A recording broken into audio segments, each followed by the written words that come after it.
mo matetegi na. Akala mo mga huling araw na at mga huling sandali na po nila sa mundong ibabaw, mga kababayan. Ano? Yung Best Actress po doon sa ospital, ngayon mukhang nakikita ko dito sa video na ito, buhay na buhay at nagniningning. Oh, Ang concern ni Inday Sara sa peace and order. Sabi niya, dapat manatili kayong mapangmatsa. Meaning to say, Diyos at bayan, manatili sa Diyos, lahat para sa Diyos at bayan at bawat pamilyang Pilipino. Eh di ba si dating Pangulong Duterte, kumbaga may pagmura sa may kapal? Oh. matsa. Meaning to say, kung may nakikita kayo na dapat ano bang suspicious? Kung sa'yo suspicious sa Bisaya? Ibang klase itong mga tao na to, mga boss, ano? Yung kapagka yung tipong sila po ay iimbestigahan, 'pag po sila po ay, tipong may mga dapat sagutin, ay bigla na lang pong nagkakasakit. Sabi ni Ma'am Etlyn, sabi ni Ma'am Etheline, oh, Solis, paiyak-iyak si Zulaika nung na-contempt, nagkasakit sa katotohanan. Oh, tuloy. Tama na. Halili din. Kinsa man ni siya. Halili. Pero kapagka wala na po sila do'n sa Congress, pagka yung, tingin nila okey na ulit, medyo kalmado na ulit. Hindi na ulit tayo babalikan nitong mga ito para tanungin po, "Ay nagkakamali po kayo mga madam, mga boss, chief amo sir diyan sa OBP." 'No? Ako ho, tingin ko mga kababayan, 'no, magpapasko, magbabagong taon, siguro medyo madaming mga naka-break, madaming nakapahinga, o sa susunod na ano na 'yan, sa susunod na buwan na 'yan. Mga bandang January ho, mga kababayan, bakbakan na po 'yan. Kaya po kayo, 'no, kagaya ni Ma'am Opel, Christian Bomb, ay nakalabas na pala, BFF ni Tambalustay. Kaya po kayo, yung mga ganitong panahon, hayaan niyo muna, 'no? Kumalma lang po kayo. Bakit ho, mga bossing? Eh, ang mga tawag dito, ang mga namumuno po ng bansa natin kahit papaano naman, may Pasko at may Bagong Taon. Kaya lang, mukhang doon po sa side nila, mga kababayan, magpapasko po ng stress. Magpapasko po ng masakit ang ulo. Lalo na po ang dating Pangulong Duterte. Biruin mo ano sabi ng DOJ? DOJ may, subpoena dating Pangulong Duterte. Oh, sabi ko sa isip-isip ko, 23 kaya magtatrabaho at may opisina? Mukhang meron po, mga kababayan. Mukhang mayroon po at baka, 'no, doon, ibigay o i-serve ang subpoena ng dating Pangulong Duterte, 23 ng Disyembre ho, mga kababayan. O tuloy pa natin. Sir, ayaw ka ulang. Dili. Oh, malakas, oh. Katabihan kita dyan. Dito ka na. Oh, maliksi naman, oh. Bakit kapagka yung nandoon sa Congress, 'pag may mga hindi mga maipaliwanag, bigla hong medyo nagkakasakit at parang napakalubha na po ng karamdaman, mga boss. Oh, pero kapagka yung ramdam nila, wala na, 'no, tahimik na sila, medyo okey na ulit. Sige na. Ano ba ang ibig sabihin ng suspicious? Sige. Hinala na. 'Di ba, ganadong-ganado pa nga ho, mga kababayan.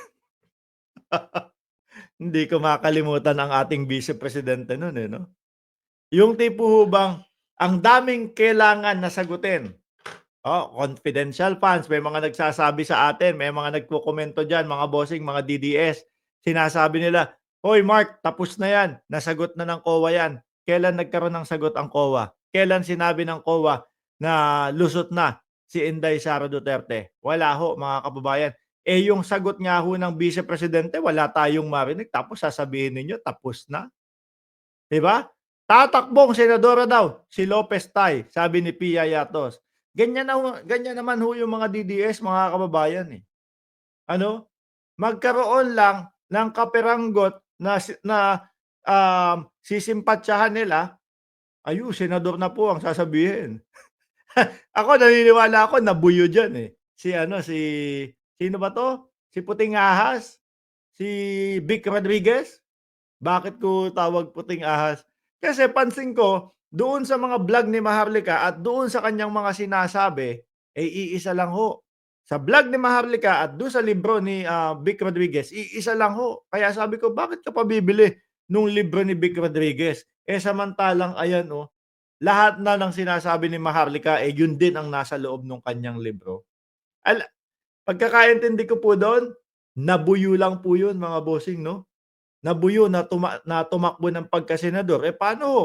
Oh, nakikisigaw-sigaw sa mga DDS pagkatapos po ng mawala sa ano, gobyerno. Oh, nakisigaw-sigaw do'n sa DDS. Sabi ng mga DDS, "Tumakbo ka senador, mananalo ka." Ayun, alam niyo po kung ano ang numero? Hindi pa po makapasok-pasok, miski man lang sa top 20. Kaya nagdodoble sipag ho ng mga kampanya, mga kababayan. Paano ka naman paano ka naman gaganahan doon sa mga gano'ng tao na iboto? Ano?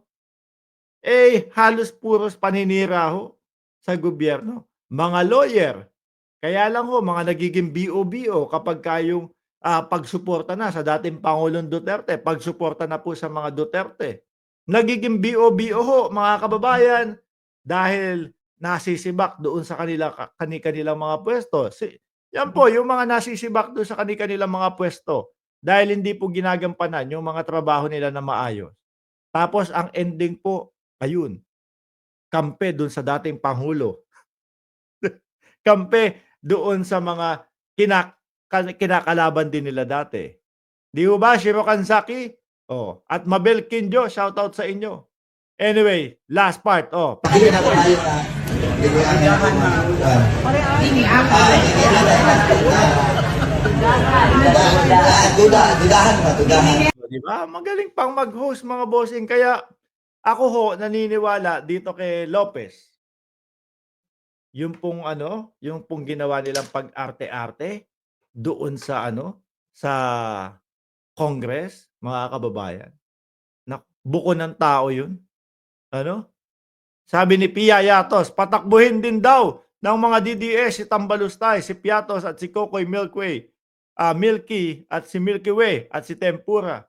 Alam niyo ho mga kababayan, sumagi din sa tuktok ng mga DDS ano, na pinapatakbo si Morales. Sabi dun sa comment section, "Naku, napakagaling niyo po." 'No? Ano ba ranggo ni Morales? Hindi ko na maalala kung ano ranggo ni Morales. "Napakagaling niyo po Morales, tumakbo po kayong senador." Sabi ko naman, kapag itinakbo niyo, ikinampanya niyo, isakay niyo doon sa karosa, bitbitin niyo tsaka isayaw-sayaw niyo si Morales. O 'di ba? Habang nung si Roque pa ay hindi nagtatago, nasa harapan si Roque. O may hawak at may dalang kandila. O 'di ba? Eh di ayos. Diyos ko, lahat na lang patakbuhin. Si Zulaika patakbuhing senador, si Morales patakbuhing senador. Makakita lang po ng konting, sasabihin na laban sa gobyerno, patakbuhing senador 'yan. Mga sira din ng tuktok talaga, eh, 'no? Oh, eto tayo. Nasaan ba 'yon? Um, Sabi ni Binket, totoo ba 'yan? Na ano po, na sinigaw ni Duterte na mabuhay ang NPA? Hoy ang NPA!